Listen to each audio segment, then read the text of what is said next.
Assalamualaikum, apa khabar semua? Terima kasih kerana sudi singgah ke channel saya. Saya harap semua penonton berada dalam keadaan sihat dan bahagia selalu, insya-Allah. Pada video kali ini, saya ada kisah seram daripada kiriman email seorang penonton. Kisah seram pelajar IKBN.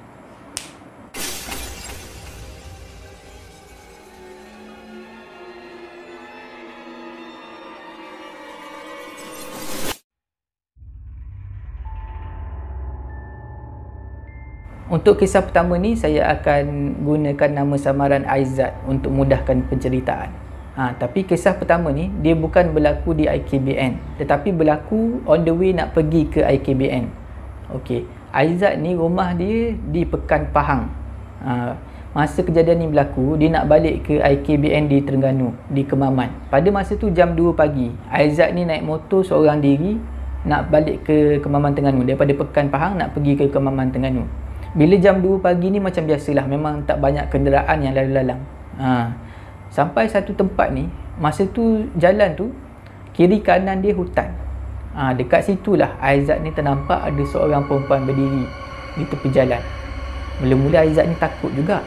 Mana tahu kot nampak yang jenis rambut panjang menjurai ke bawah. Lepas tu pakai baju putih lusuh ke apa, tapi tak. Yang Aizat nampak ni perempuan biasa.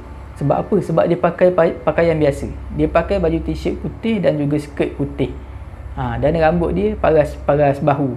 Jadi bila Aizat tengok perempuan tu macam apa, berpakaian normal, Aizat ni pun berhentilah. Nak tanyalah apa hal kan berdiri tepi jalan ni. Aizat pun perlahankanlah motor dan berhenti di depan perempuan tu. Aizat pun tanyalah, "Assalamualaikum, dik. Kenapa ni berdiri kat sini malam-malam seorang-seorang ni?" Lepas tu perempuan tu tak jawab. Aizat ni pelawa lah. Kalau nak tumpang saya, bolehlah naik motor sekali. Saya nak balik ke Kemaman ni. Perempuan tu senyap lagi. 2-3 minit juga Aizat ni tunggu. Tak ada respon apa-apa daripada perempuan tu. Jadi Aizat ni dia nak teruskanlah perjalanan kan. Baru je dia nak bawa motor tu, perempuan ni mula bersuara. "Saya duduk di Cendor," dia cakap. "Kalau boleh nak balik ke Cendor lah malam ni." Lepas tu Aizat bila dia dengar Cendor ni, memang on the way dia nak pergi ke Kemaman tu, kebetulan memang lalu dekat Cendor. Cendor dengan Kemaman ni dekat lah. Jadi dia pun bagilah helmet dekat perempuan tu. "Marilah naik motor dengan saya." Perempuan tu pun naiklah motor. Dan dia orang pun bergeraklah ke Cendor. Jadi dekat atas motor tu, dia orang ni bercerita lah, bersembang. Perempuan tu bagi tahulah nama dia Wawa. Jadi sebenarnya Wawa ni, dia bagi tahu dia berdiri situ seorang-seorang sebab ditinggalkan oleh kawan lelaki dia. Ceritanya Wawa ni dia tadi pergi ke satu majlis sambutan hari jadi member dia. Dia pergi daripada Cendor tu dengan kawan dia tu lah, kawan lelaki dia tu lah. Bila dah habis majlis tu, dia pun baliklah tumpang lelaki tu juga, lelaki yang sama naik kereta dia. Bila sampai dekat jalan hutan tu, lelaki tu berhentikan kereta dekat tepi hutan tu. Dan lelaki tu cuba buat benda tak elok dekat Wawa ni. Wawa ni melawan lah, bergelut dengan lelaki tu. Kemudian Wawa ni dia berjaya lepaskan diri. Dia keluar daripada kereta dan berlari dekat arah jalan, dan dia menjerit minta tolong. Masa tu kereta motor masih lagi ada dekat jalan raya tu. Bila kawan lelaki Wawa ni tengok Wawa keluar kereta menjerit minta tolong macam tu, dia macam cemas lah kan. Dia pun masuk balik ke dalam kereta dan dia tinggalkan Wawa kat situ. Dia terus memandu pergi, tinggalkan kawasan tu. Jadi tinggallah Wawa seorang-seorang dekat situ. Sedar tak sedar dah sampai dekat Cendor. Lepas tu Wawa ni tunjuklah dekat Aizat kena lalu kat mana, nak pergi ke rumah dia. Rupanya senang aja nak cari rumah Wawa ni. Jadi sampailah dekat depan rumah Wawa. Bila dah sampai dekat depan rumah Wawa tu, Aizat ni tengok dekat halaman rumah dia ada 2 orang budak kecil sedang bermain. Masa tu Aizat ni pelik lah. Dah malam-malam buta macam ni, lewat pagi macam ni, main dekat luar lagi. Lepas tu Wawa ni bagi tahulah yang 2 orang ni anak saya. Lepas tu terkejutlah Aizat ni kan, sebab yelah Wawa ni kalau tengok tak nampak macam mak orang, sebab nampak macam anak dara lagi. Cantik lah. Lepas tu Wawa ni ceritalah, "Saya ni sebenarnya janda, dah setahun jadi janda." Sebelum Aizat ni pergi, dia orang ni adalah bertukar-tukar nombor telefon. Lepas tu dah dapat nombor telefon tu, Aizat ni pun sambunglah perjalanan dia ke Kemaman. Masa berlalu, dah seminggu berlalu. Aizat ni pun dah lupa dah pasal Wawa ni. Satu hari tu, Aizat ni dia adalah bercakap dengan seorang member dia ni. Member dia ni dah agak berumur lah. Dan member dia ni duda. Member dia ni adalah merungut. Dia cakap, aku ni bila lah nak kahwin lagi, tak kisahlah anak dara ke janda ke, asalkan aku boleh kahwin. Jadi bila Aizat ni dengar macam tu, dia terus teringatkan Wawa tu. Dia pun ceritalah dekat member dia ni, aku baru teringat aku ada jumpa seorang janda tu hari tu, malam tu. Dia ceritalah, jumpa seorang janda ni nama Wawa, ada anak 2 orang. Jadi bila member Aizat ni dengar, dia terus berminat lah nak berkenalan dengan Wawa tu. Jadi Aizat dengan member dia ni berpakatlah nak pergi rumah Wawa. Keesokan paginya Aizat dengan member dia ni pergilah ke rumah Wawa.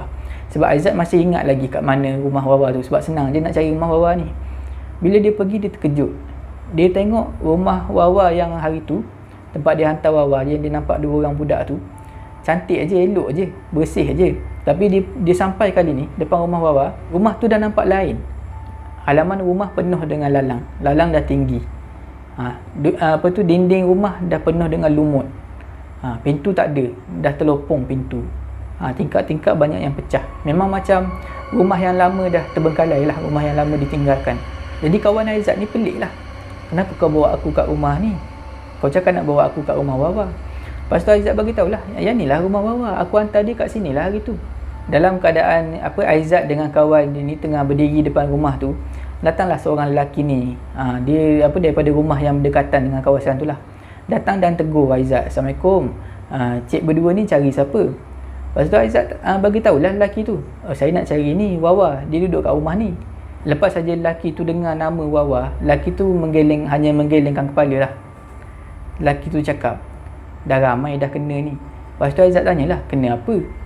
"Macam ni cik, Wawa yang cik nampak hari tu, yang cik hantar ke sini, Wawa tu dah lama meninggal, dah 2 tahun meninggal. Dia ada 2 orang anak. Dia dengan anak dia meninggal dekat rumah ni dan dipercayai dibunuh. Dan orang yang membunuh Wawa dengan anak-anak dia tu dipercayai adalah kawan lelaki dia sendiri." Aizat dia terkejut bila dengar macam tu, sebab yang dia bonceng seminggu lepas dan 2 orang budak tu memang betul bukan manusia. Untuk kisah kedua ni saya akan gunakan nama samaran Rizal. Sebab kedua-dua kisah ni memang dialami oleh pelajar IKBN, tapi pelajar yang berbeza. Kisah ni berlaku pada tahun 2021 di IKBN Terengganu. Rizal di sepanjang belajar dekat situ dia tinggal di asrama. Asrama dekat situ ada 3 tingkat, dan Rizal duduk di tingkat yang paling bawah.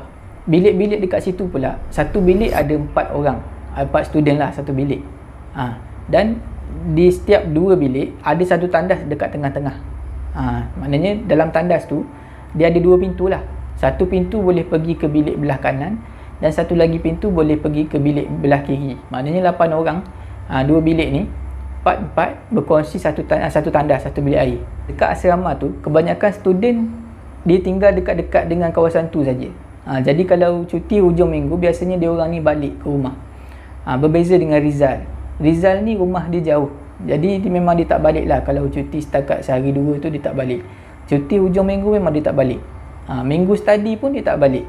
Jadi Rizal memang dah biasalah duduk dekat asrama tu seorang-seorang pada waktu hujung minggu. Tapi kalau Rizal tengok dekat blok asrama depan, ada juga orang yang tak balik.